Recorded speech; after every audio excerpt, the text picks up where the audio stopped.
She never looked up during staff meetings. That was the first thing Dr. Marcus Caldwell noticed about Megan O'Brien, the way her eyes stayed fixed on the conference table, hands folded precisely, spine perfectly straight, as if making herself smaller could make her invisible. 3 years at Sacred Heart. Night shift exclusively. Perfect attendance. 0 complaints filed. 0 commendations either. Just a quiet nurse who existed in the margins of the hospital's institutional memory, the kind of person who would retire one day and nobody would remember her name. Caldwell had arrived 6 weeks ago as chief of research, and he'd spent those weeks building something beautiful. A cardiac drug trial.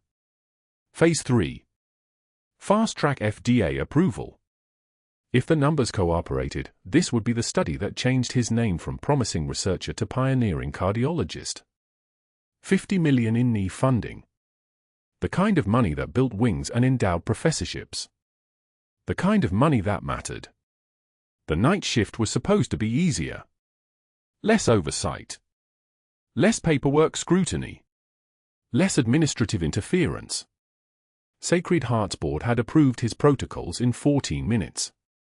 The IRB had rubber-stamped the consent documents. Everything was perfect. Everything was lined up. Until Megan O'Brien started asking questions. She hadn't raised her hand during the Tuesday morning safety meeting. Hadn't spoken loudly enough for the whole room to hear. She'd simply waited until Caldwell finished his presentation on the trial's first 12 weeks of enrollment, and then she'd leaned forward and spoken so softly that he'd had to ask her to repeat herself. The patient consent forms. They're missing informed risk disclosure for the dosage escalation protocol. Her voice was barely above a whisper, but every nurse at the table had gone still. The NIH requires explicit patient acknowledgement before escalating from Phase 2 dosing. The current documents don't include that language. Caldwell had smiled. Patient. Pedagogical. The smile of a man explaining something simple to someone who didn't understand complicated systems. The IRB approved the language, Ms. O'Brien. They deemed it sufficient. He'd pronounced her name like she was a student in a morning lecture. The consent process is a formality. What matters is that these patients get access to a medication that could save their lives.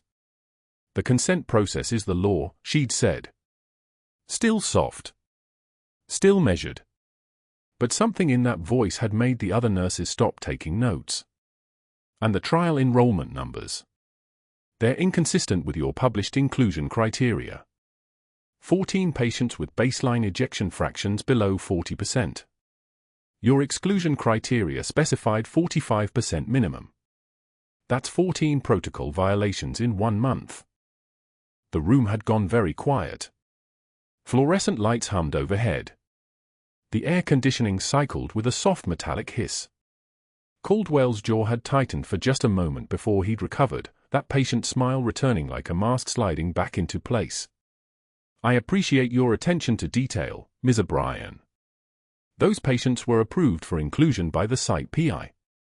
That's myself. I have the authority to make enrollment decisions. He'd look back at his presentation slide. Does anyone else have questions about the trial design? Nobody else had spoken. The safety meeting had ended 17 minutes early. Megan had not attended the rest of the Tuesday morning meeting. She'd returned to the third-floor nurse's station and opened her locker, a small metal compartment with a bent hinge and a dent from some forgotten incident in the hospital's past. Her scrubs were folded with military precision. Her shoes lined up heel to toe. And hanging from a chain inside, hidden beneath her shift clothes where nobody would see it, was a single dog tag. Worn. Tarnished. The metal discolored by decades of oxidation and the kind of sweat that came from heat that would never leave your bones. She touched it. Just for a moment. Her fingers traced the raised lettering, the unpronounceable name of a person who no longer existed. The chain was broken in 3 places, held together by surgical tape from Sacred Heart's own medical supply, wrapped and rewrapped so many times that the adhesive had turned brown with age and skin oil. She didn't know why she kept it. The Pentagon had ordered her to erase everything. The name on the tag. The rank. The service number. All of it classified. All of it officially dead. Major Megan O'Brien had been killed in action in Kandahar province on March 18, 2004. That was the official report. That was the notification sent to the emergency contact. That was the casualty flag placed in the military records system, a digital tombstone for a woman who was supposed to stay dead. The Pentagon's Office of Special Operations had been very clear about the conditions of her extraction. Disappearance was not negotiable. The Black Ops extraction, the unauthorized civilian evacuation, the 47 people she'd pulled out of that burning compound in Kabul, all of it classified beyond any security clearance she could ever reach again. One word to the wrong person about what had happened in those 72 hours, and every person she'd saved would become a target. She closed the locker and walked back to the nurses' station to finish charting. The morning shift was arriving now, the day nurses with their fresh scrubs and their coffee mugs, their professional voices already ramping up for the handoff.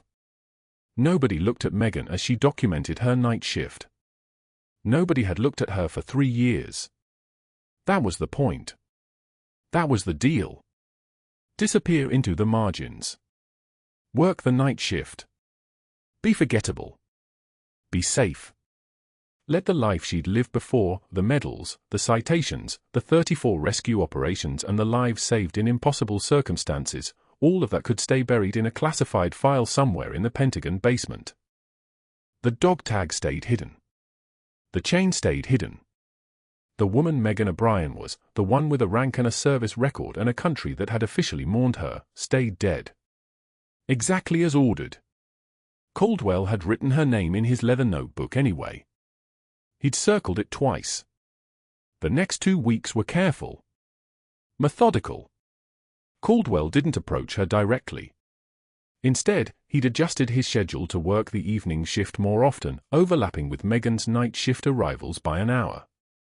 He'd watched her work. Really watched her. The way she started fours with a single-stick success rate that other nurses took months to achieve. The way she positioned herself at the nurses' station with sight lines to every patient room door, every entrance, every exit. The way her eyes tracked movement with a precision that seemed almost military, except that was a ridiculous thought, because this was just a quiet nurse in Raleigh, North Carolina, working the graveyard shift at a mid-sized regional hospital. But Caldwell was strategic. He'd built his career on finding weaknesses in research protocols and exploiting them. He'd published 16 papers. He'd secured funding from 3 separate government agencies. He'd positioned himself at every major medical institution he'd worked at as the person who got things done. And he'd learned long ago that the people who asked the most dangerous questions were never the loud ones. They were the ones who watched. The ones who paid attention. The ones who seemed insignificant until they became an obstacle. On Thursday of the second week, Megan had found the discrepancies in the trial data. Not during her shift. Not at work. At 3 in the morning, in her apartment, while reviewing the electronic health records on a laptop that she kept behind a locked cabinet, because old habits died hard, and compartmentalization was how you stayed alive when you'd been ordered to stay dead. The trial enrollment numbers weren't just inconsistent with the published inclusion criteria. They were deliberately falsified. 14 patients with ineligible ejection fractions. 23 patients with documented cardiac arrhythmias that the protocol excluded. 8 patients over the age cutoff who had been listed as younger on the trial roster. That wasn't a gray area. That wasn't a judgment call. That was fraud. Federal fraud. Knee fraud. The kind of systematic protocol violation that would trigger an investigation. The kind of data manipulation that would result in funding clawback, publication retraction, possible criminal referral. Caldwell wasn't making enrollment decisions. Caldwell was destroying his own trial data to inflate the efficacy numbers. He was falsifying patient records. He was exposing Sacred Heart to liability that would be measured in the tens of millions of dollars. She'd closed the laptop. She'd gone to her kitchen and made coffee the way she used to make it in the field, instant grounds, boiling water, no sweetener. Just bitter and hot and something to hold while she thought. The dog tag was in her bedroom, still on its broken chain, still hidden inside her locker at the hospital where it belonged. She'd been ordered not to exist. She'd been ordered to let herself be forgotten. But she'd spent 20 years, no, she'd spent her whole life, following orders. And some orders you followed because they kept people alive. This wasn't one of those orders. The Tuesday morning safety meeting came around again. Caldwell presented the second month of trial data. Marginally improved cardiac function in the treatment group. Slightly better ejection fraction recovery. Everything trending positive. Everything pointing toward a successful Phase 3 completion. He'd smiled his patient, pedagogical smile while the nurses reviewed the slides. The numbers were cleaner this time. More consistent. Perfectly falsified. Megan had waited. She'd let him finish. She'd let him take questions. And then, in that soft voice that made people lean forward to hear her, she'd spoken, "The enrollment numbers still don't match the inclusion criteria. And the baseline cardiac function measurements in Cohort B, they've been altered since the Phase 2 preliminary report. The ejection fractions are 11% higher than they were documented to be at baseline. That's clinically impossible without intervention. Those patients would be dead." The room had gone absolutely still. The fluorescent lights hummed. The air conditioning cycled. Somebody's pager beeped in the distance, but nobody moved to answer it. Caldwell's jaw had tightened. This time he didn't recover as quickly. He'd stared at her for a full 5 seconds, and in those 5 seconds, his entire expression had changed. The patient pedagogue had vanished. What remained was something colder. Something that understood what she'd just done. "You're overstepping your scope of practice, Ms. O'Brien. These questions are administrative matters. Chart review. Not nursing concerns." His voice had dropped. Become something precise and dangerous, like a blade finding its sheath. "I'd suggest you focus on your night shift responsibilities and let the research staff handle the research." He'd stood up. He'd closed his laptop. He'd collected his notes and walked out of the meeting room while the other nurses had sat in absolute silence, every one of them understanding that something had just shifted. Something had just become dangerous. Megan had returned to her locker after the meeting. Her hands had been steady. Her breathing controlled. Her posture perfect. But her fingers had moved inside her locker to that hidden dog tag, and she'd touched it like a talisman. Like a reminder. Like the last physical proof that she'd been someone once. That she'd made decisions. That she'd understood the difference between following orders and doing what was right. The dog tag was warm from her body heat. The broken chain clinked softly in her palm. She heard his voice in her memory, Caldwell's voice, precise and cold, like someone drawing a line. Like someone deciding that you were no longer worth treating as human. Like someone understanding that you represented a threat. She'd closed her locker. She'd clipped her badge to her waistband. She'd walked back to the nurse's station where the night shift was about to start, and she'd prepared herself for what came next.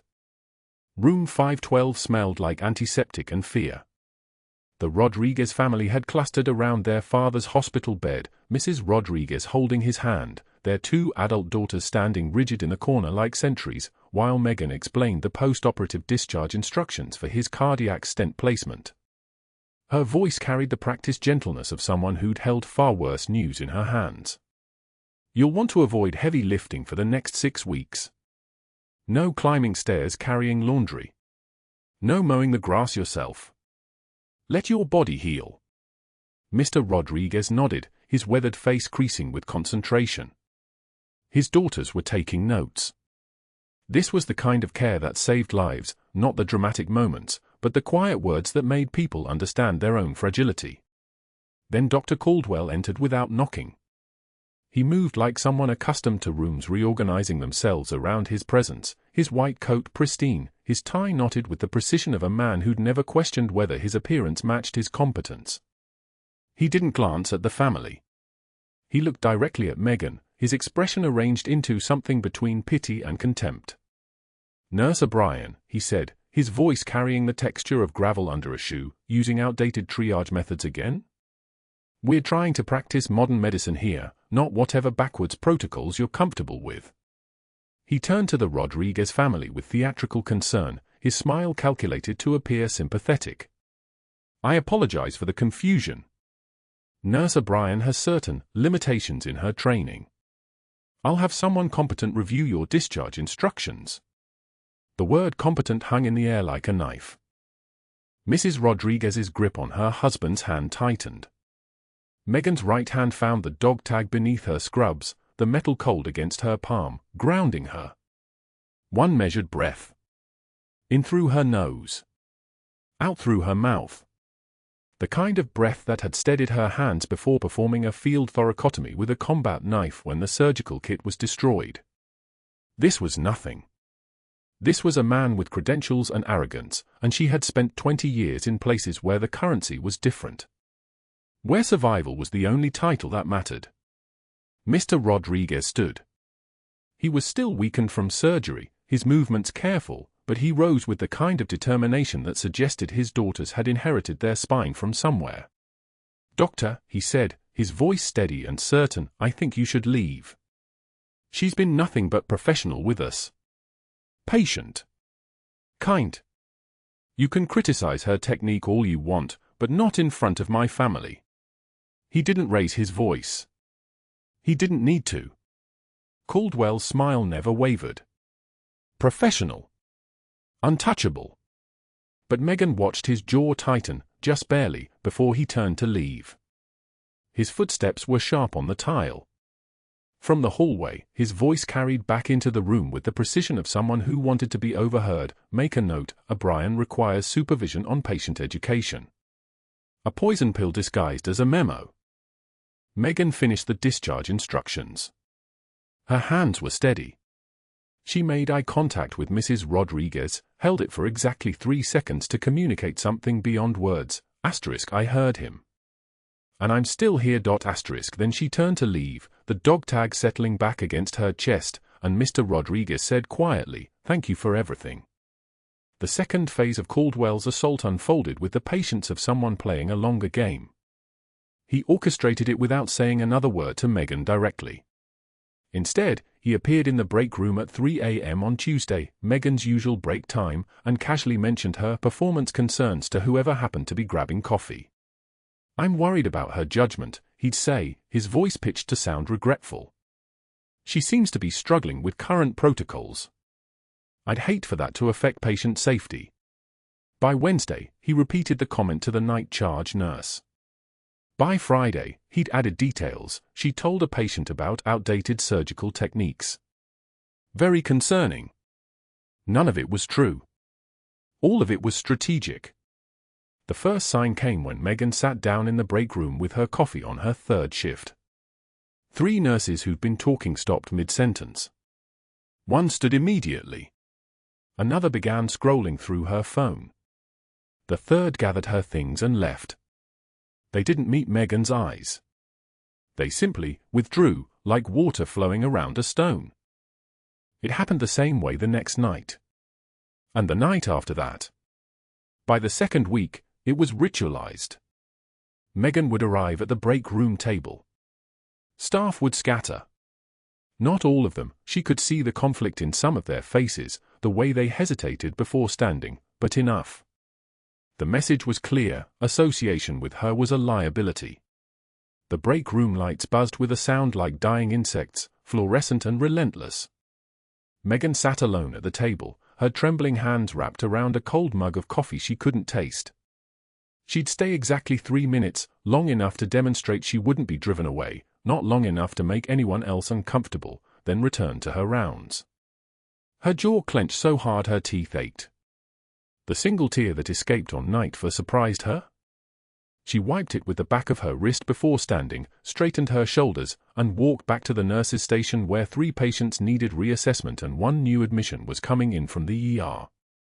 This was containable. This was bearable. This was nothing compared to being ordered by the Pentagon to disappear, to let the world believe Major Megan O'Brien was KIA, to walk away from everyone she'd saved and every life she'd held together. But it was designed to break something. She just had to ensure it didn't. The final public execution came on Friday night. Megan noticed it when she arrived at the nurses' station for her shift change. The unit bulletin board, the same board where staff birthdays were posted in colored markers, where commendations from families were displayed, where the schedule rotated weekly, had been updated. A single sheet of paper. Red highlighter. Her name repeated in capital letters, medication error report, O'Brien, M. 3 fabricated incidents. 3 different times. 3 different patient rooms. The handwriting was precise. The format was official. And everyone on the night shift saw it before Megan did. She watched them glance at it, then glance at her. Watched the confirmation settle over their faces, *, she's the problem. The administration knows it. It's documented. *. 20 staff members had read her name in red before she did.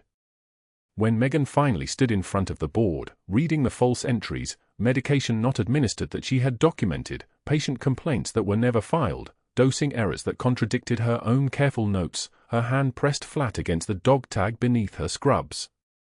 The metal was warm now. Alive. She took one measured breath.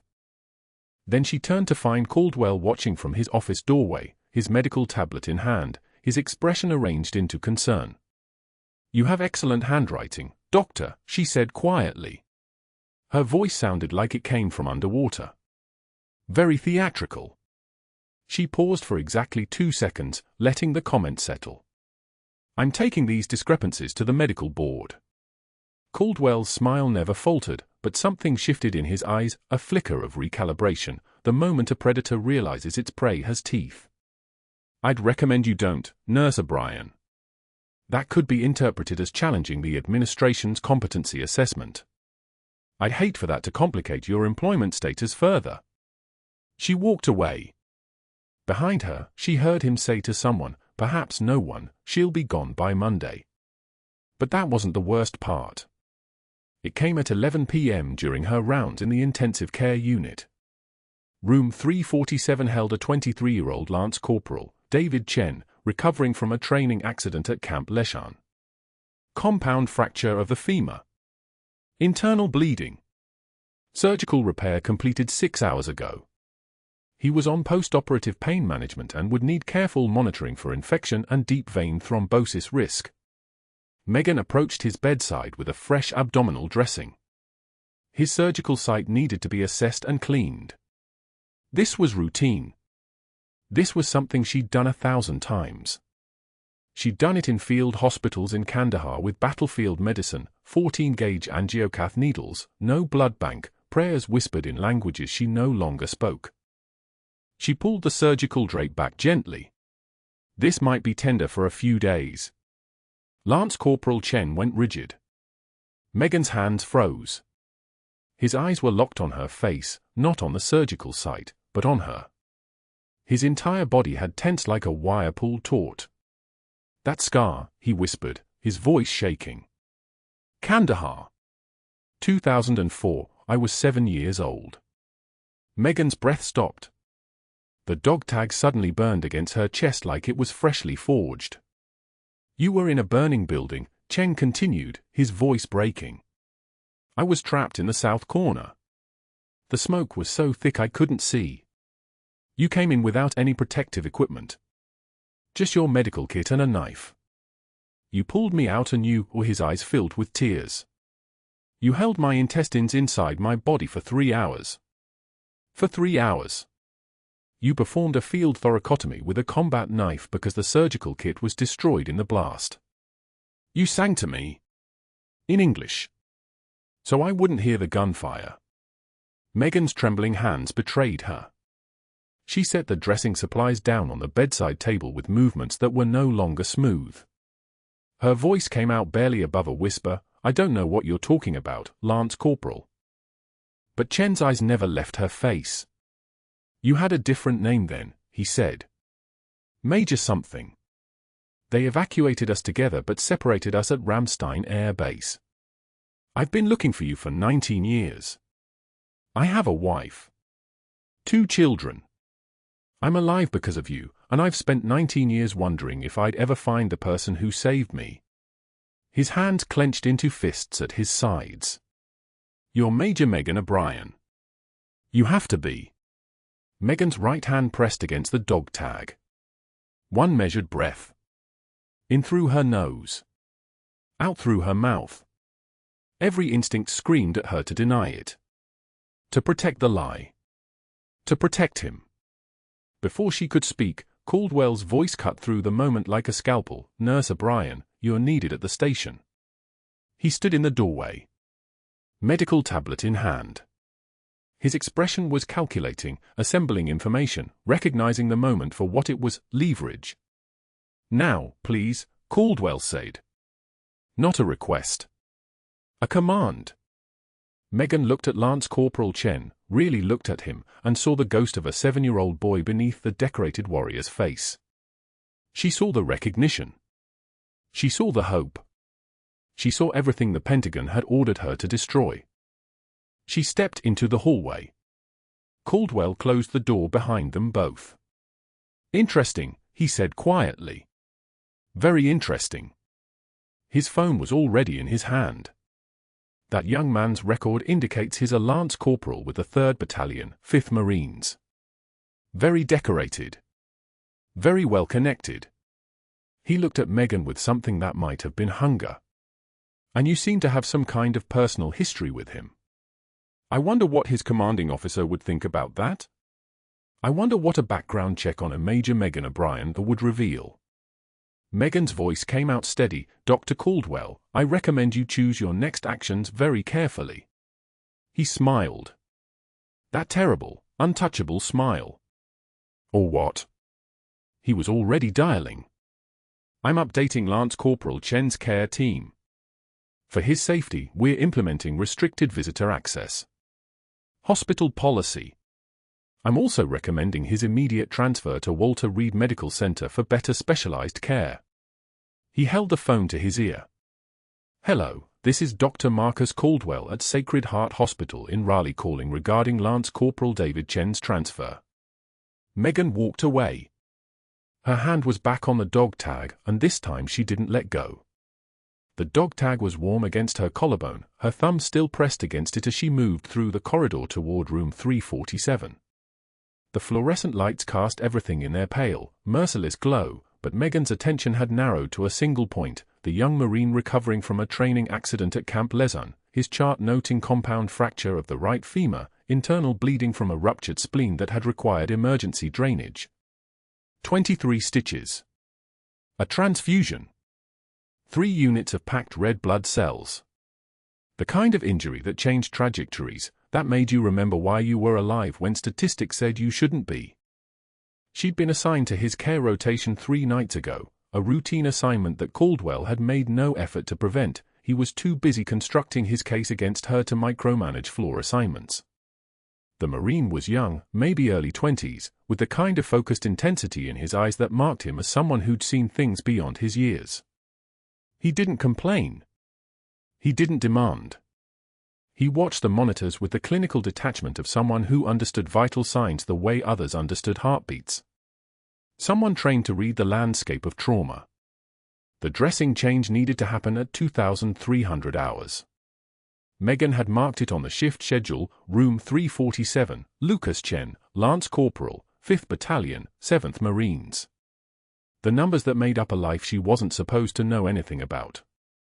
She pulled on fresh gloves, nitrile, latex-free, the snap of them a sound she'd made 1,000 times, and gathered the sterile gauze and antiseptic solution. The cartwheels whispered against the tile floor as she pushed it down the hallway, her movements efficient, economical, the product of 18 years in hospitals and 20 before that in field conditions where wasted motion meant wasted blood. Room 347 was quiet except for the ventilator's rhythmic wheeze and the steady beep of the cardiac monitor tracking his heart rate at 78, stable, normal. The Marine watched her enter without saying anything, his eyes tracking her movements with the precision of someone who'd learned to read intention in a glance. She'd noticed that quality before. He had it the way soldiers had it, the way operators had it. The ability to assess threat and resource in the space of a breath. Need to check the abdominal dressing, Megan said quietly, her voice the soft, deferential tone she'd perfected over 3 years at Sacred Heart. Should take about 5 minutes. Pain level? 2 out of 10, Chen said. His voice carried the rasp of someone who'd been intubated. Go ahead. She carefully peeled back the dressing, exposing the incision line from the emergency splenectomy. The surgeon had done clean work, minimal scarring, good closure technique, the stitches aligned with precision.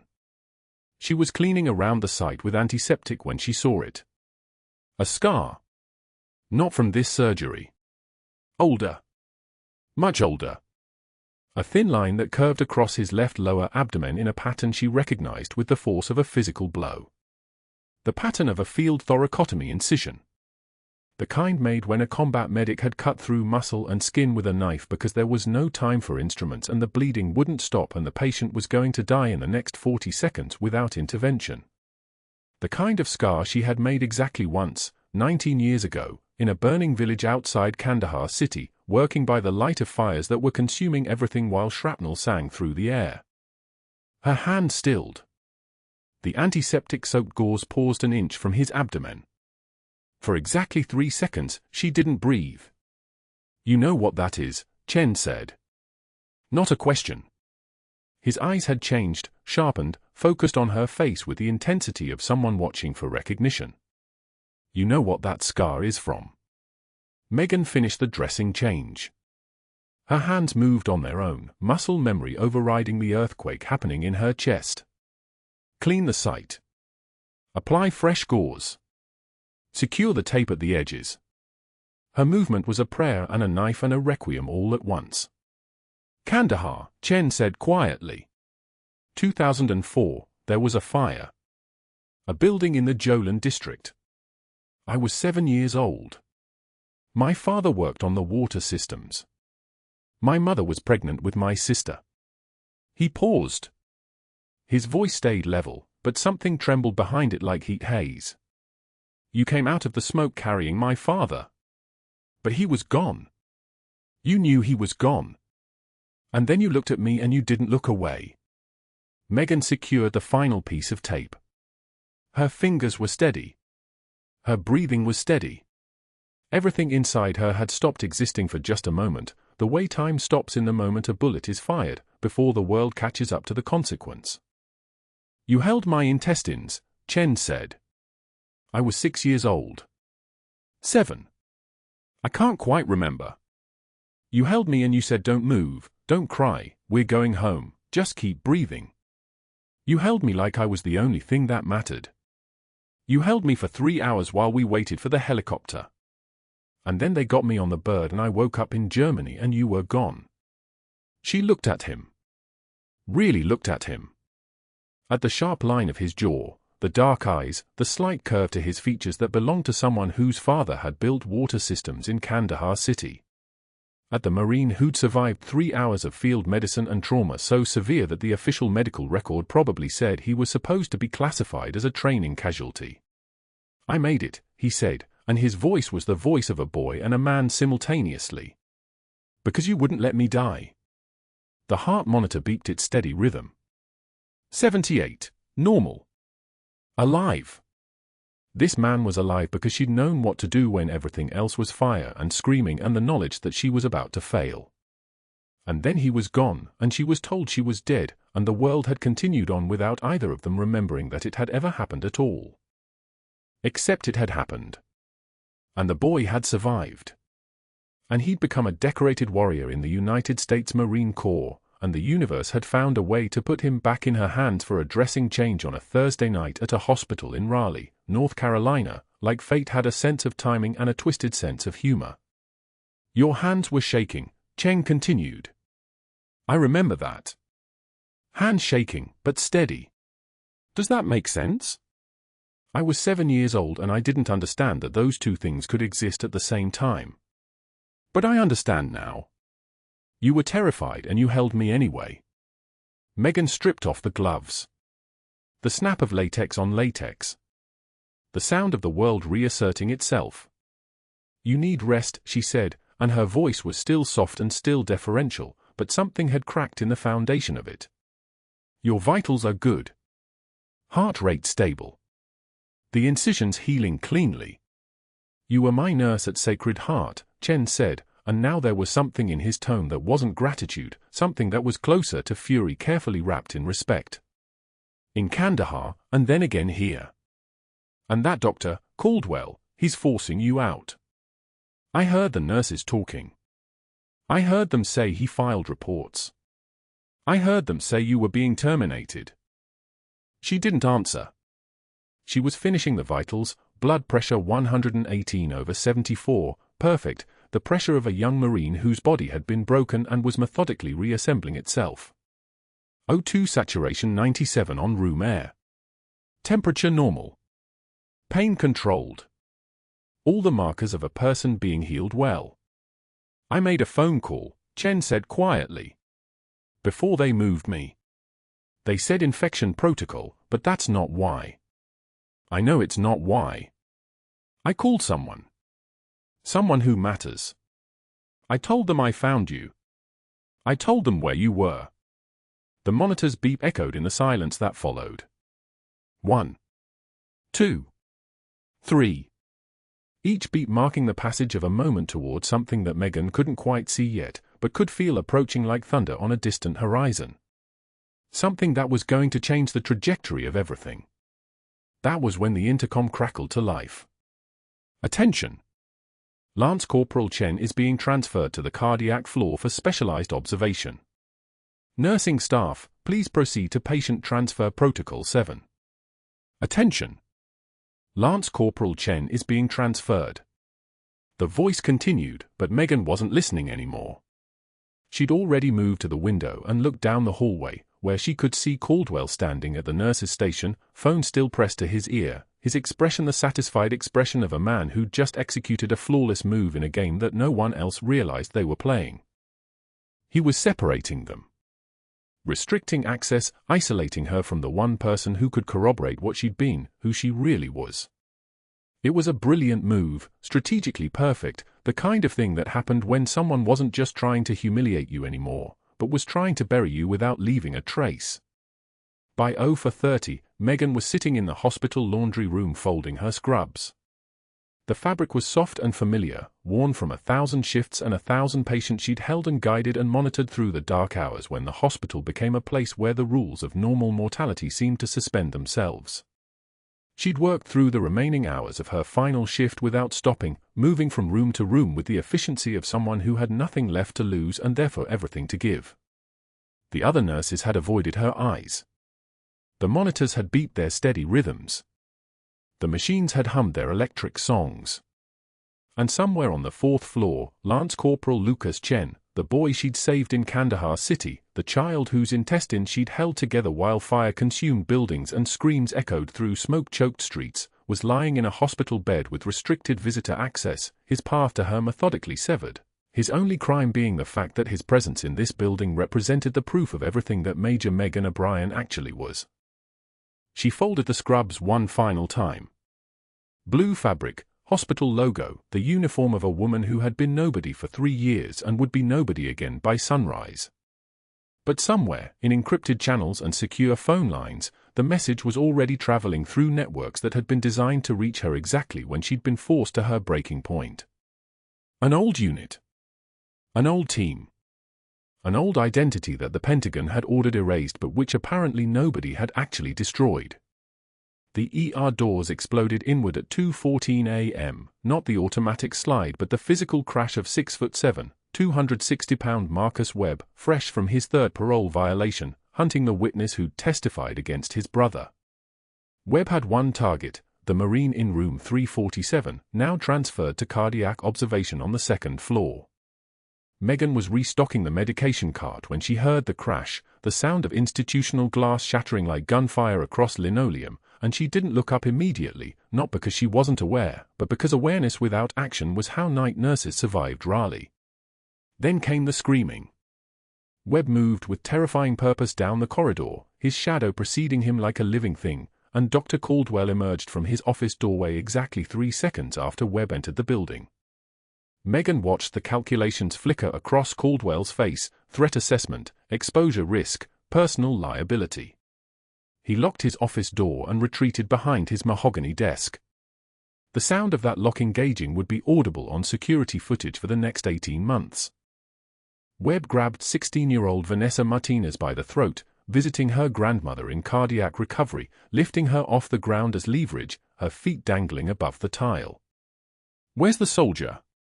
His voice sounded like a transmission grinding. "Which room?" "Tell me or I break her neck." Vanessa's fingers clawed at his forearm, her mouth opening soundlessly, the kind of terror that only comes when oxygen stops flowing. Megan moved. Not hesitated. Not called for security. Not radioed for backup. She moved before her civilian training could override 20 years of muscle memory. She struck Webb's elbow joint with force calculated to the millimeter, the lateral epicondyle, approaching at 45 degrees, her palm delivering 300 pounds of kinetic energy into a joint designed to bend only one direction. The snap audible across the floor. Webb's arm bent at an angle that physics shouldn't allow, and he dropped Vanessa with a sound like meat hitting concrete. Vanessa gasped, collapsed to her knees, her lungs remembering how to process air. Webb lunged at Megan, his good arm coming up, but she was already inside his reach, the space where weight and leverage meant nothing because she was moving like she'd moved through villages where explosions came without warning and the only choice was to move faster than shrapnel. Her fingers found the carotid, pressed with precision, and Webb's vision fractured. Her other hand contacted the brachial plexus, the pressure point learned in a forward operating base in Kandahar province when morphine ran out and casualties didn't stop coming, and sometimes the only anesthetic was knowing exactly which nerve bundle, pressed exactly which way, would turn consciousness off like a light switch. Webb collapsed in 47 seconds, unconscious before his face hit the tile. The fluorescent lights hummed their clinical hum. Megan checked Vanessa's airway, her pupils, her oxygen saturation, all mechanical, all precise, and then she looked up at the security camera mounted in the corner. She'd been positioned directly beneath it. So had Caldwell's locked office door. So had the exact moment he chose shelter over action. Security arrived in 90 seconds. Police in 4 minutes. The incident report filed at 3:24 a.m. documented everything: 1 disarmed threat, 1 rescued minor, 1 discharged patient, 1 sedated assailant awaiting arrest in the holding room. Security footage captured every frame: Megan's surgical precision, Webb's unconsciousness, Vanessa's survival. It also captured Dr. Caldwell hiding behind his desk, not moving until police entered the building. By 7 a.m., before the morning shift arrived, before Vanessa's grandmother even knew what had happened, Caldwell had called an emergency board meeting. By 7:23 a.m., he was presenting his narrative: she used unauthorized physical intervention. Practiced medicine without a license. Performed sedation techniques that could have caused permanent nerve damage. We have protocols for these situations, she bypassed every one of them. The board sat silent, but Caldwell had been strategic enough to invite the state medical board's observer, and strategic enough to have already drafted the language: unauthorized intervention, practicing medicine without a license, breach of professional standards. By 9 a.m., Megan's nursing credentials were flagged with the North Carolina Board of Nursing pending investigation. By 12:56 p.m., security escorted her out through the main lobby, her single box of personal items balanced against her hip. The box contained a paperback novel, 3 photographs of Derek, and the dog tag on its broken chain. Staff watched in silence. Nobody had called her a hero. Nobody had thanked her. The room filled only with the sound of her shoes on tile, a rhythm she'd learned to walk in years before she'd ever become a nurse. Her last stop was the hospital laundry at 2 p.m., where Mrs. Chen, Lance Corporal Chen's grandmother, though Megan had never mentioned recognizing the name, worked the industrial machines. Megan returned her scrubs, still damp with adrenaline and antiseptic, and began folding them with the precision of a military dress uniform, smoothing each crease as if the fabric might remember its wearer. The blue fabric felt paper-thin in her hands, insignificant, the kind of thing that could be washed and forgotten and issued to someone else by tomorrow morning. "This isn't right, Megan." Mrs. Chen's voice trembled, her hands covering her mouth. "That man you saved, my Lucas said, he told me who you are." Megan continued folding. One measured breath. The dog tag caught the industrial lights, that single piece of shrapnel and aircraft wreckage shaped into a circle, the only physical proof that Major Megan O'Brien had ever existed in a classified capacity. "It's exactly right," Megan whispered. "This is what happens when people like me try to disappear." She walked to her car knowing Caldwell had won, that the Pentagon's erasure was complete, that her son would come home from school to find his mother's career destroyed.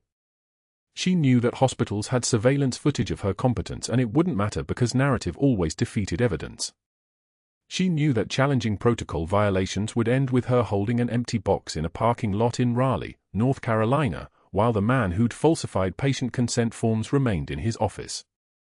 She was loading the last box into her Honda Accord when her 16-year-old son Derek appeared at the far end of the parking lot, holding a locked case that belonged in the attic, in darkness, where secrets are supposed to stay.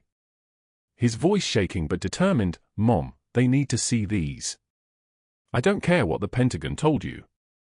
Before she could move, before she could explain, before she could gather him into her arms and explain how some doors, once opened, could never be closed again, Derek walked straight back into the hospital.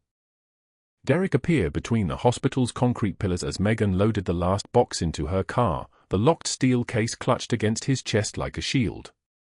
16 years old. Muscles still learning their own strength. Eyes that had her jawline, her father's stubborn mouth, and something else, something that looked a lot like rage. "Mom." His voice cracked on the single word. "They need to see these." Megan turned, a stack of folded scrubs still in her hands. The late afternoon sun caught the case's edges, turned them golden. She'd kept that case in the attic for 18 years, hadn't opened it since the day a Pentagon liaison had placed it in her trembling hands and said, "Major O'Brien is officially KIA. You are Megan. Only Megan now. Burn anything that says otherwise." "Derek, no." Her voice stayed level, even as her grip on the scrubs tightened. "We discussed this." "No, you discussed it." "I listened." He stepped closer, his shoulders already wider than hers. "And then I watched a man try to destroy you for telling the truth. I watched you walk out of that building like you'd lost everything." Derek's jaw clenched. The case didn't waver. "I don't care what the Pentagon told you. They don't get to erase you. Not anymore." He turned before she could respond, before she could gather him into her arms and explain how some doors, once opened, could never be closed again. Derek walked straight back into the hospital. Megan followed because she was his mother and because she knew, with the terrible clarity that comes from 20 years of combat medicine, that stopping him now would only destroy him later. The afternoon lobby was crowded with shift changes, visiting families, the normal machinery of a hospital running at full capacity. Derek moved through it like a marine cutting through jungle, purposeful and unstoppable. The administrative conference room was on the 3rd floor. The elevator ride took 47 seconds. Derek's breathing stayed steady. Megan's hands found the dog tag beneath her scrubs, fingers tracing the serial number she'd memorized in darkness, 847-92-5401. Still there. Still hers. The conference room doors were glass. Through them, Megan could see Dr. Caldwell in his white coat, gesturing at a presentation on the wall-mounted screen, something about unauthorized medical interventions and patient safety protocols. The hospital administrator sat at the head of the table. Patricia Williams, the head nurse, occupied the seat nearest the door, her posture suggesting she'd been arguing. She looked up first as Derek entered. He didn't knock. "My mother is Major Megan O'Brien, Special Forces." Derek's voice cut through the room like a surgical blade. He opened the case on the conference table, the hinges moving with hydraulic precision. Inside, lined in dark velvet, lay medals that caught the fluorescent light like they'd been forged from starlight. The room went dead silent. Patricia Williams moved first, her hand reaching for the silver star with fingers that trembled, not from fear, but from recognition.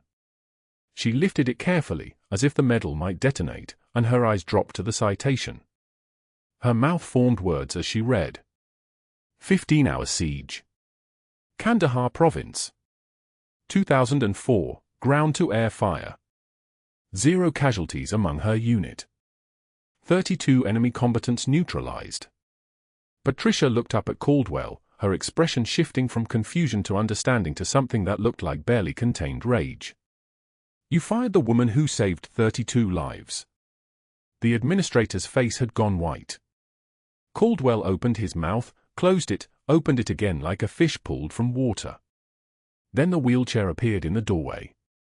Lance Corporal Lucas Chen, 26 years old, still favoring his left side but moving with the fluid control of a Marine in recovery. His eyes found Megan first, then Derek, then settled on Caldwell with an intensity that made the doctor's hands shake visibly. She saved my life in Kandahar when I was 7 years old. Chen's voice carried the weight of 2 decades of gratitude. She held my intestines inside my body for 3 hours until evacuation arrived. She hummed while she worked so I wouldn't cry. That was Major O'Brien. He wheeled closer to the table, his dress uniform still sharp despite the medical leave. And you tried to destroy her for following protocol. The administrator's phone buzzed. He answered, listened, his eyes widening. Yes. Yes, understood, sir. Of course. He handed the phone to the conference table speaker system and hit the button. The voice that came through carried the undeniable authority of someone accustomed to being obeyed without question. Admiral James Halloway, Joint Special Operations Command. I'm calling regarding Major Megan O'Brien, and I need everyone in that room to listen carefully. A pause, deliberate as a surgeon's incision. The woman standing before you holds a bronze star. The sound of papers shuffling. The woman standing before you holds a silver star. Another pause, longer this time. She holds 2 purple hearts, both for combat wounds sustained while protecting the lives of soldiers under her command. The voice dropped lower, heavier. And she holds a Distinguished Service Cross. I was there when she earned it. I watched her perform a field thoracotomy with a combat knife and save the life of a Delta operator who would have died in minutes without her intervention. Caldwell's mouth had gone slack. His hands were pressed flat against the table as if he needed to anchor himself to something solid. What you've done, Halloway continued, is commit retaliation against a decorated combat veteran. The security footage from that night shows everything. The armed assailant. The girl he held hostage. And you, Dr. Caldwell, locking your office door while a trained field medic saved a civilian life. The Admiral's voice remained calm, which somehow made it worse.